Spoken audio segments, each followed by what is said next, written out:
The lesson. Oh yeah.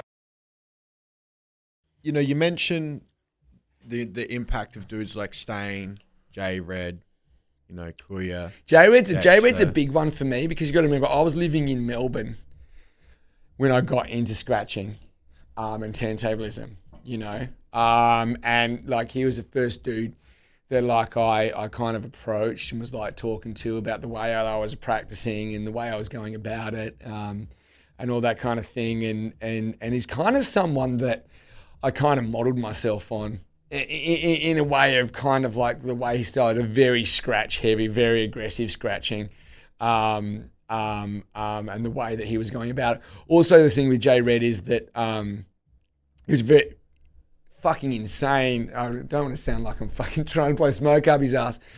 He's an incredible club DJ. And I remember going and watch him play supports at Honky Tonks, and he supported Public Enemy when Public Enemy came for the first time in a long time. So myself being a club DJ first and then moving into the turntablism thing, I remember one thing he said to one of my mates, Bogues, and like we had this small crew of kind of like guys that were just getting into it and just starting out, kind of on that same. And he said to one of my mates, he goes, you know, a smart turntablist is also a club DJ. I think I saw something online. It might have been the 01, maybe, don't quote me, 01 Nationals. And it was J Red and Samurai. I posted that footage, man. That was you. Yeah, that was me. Boy, that's crazy footage. The crowd. Man, like 2,000 people. There's 2,000 people there, man. Was that 2001? Yes, 2001, but there was 2,000 DMC, people. yeah, There was DMC 2,000. Nationals. There was 2,000 people there, yeah. And so that was the year that Samurai won and went through to the Worlds. Yeah.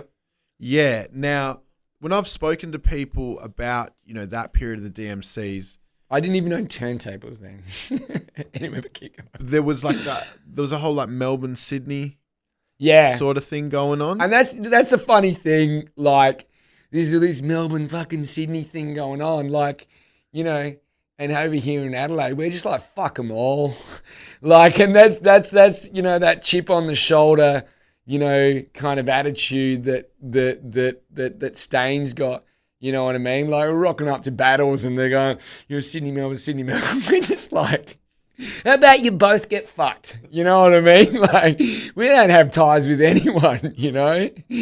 That's basically what happened the year that Stain competed. He didn't compete against Samurai, but he did compete against J Red. Yeah. So yeah, he got booed that year. By the Melbourne crowd.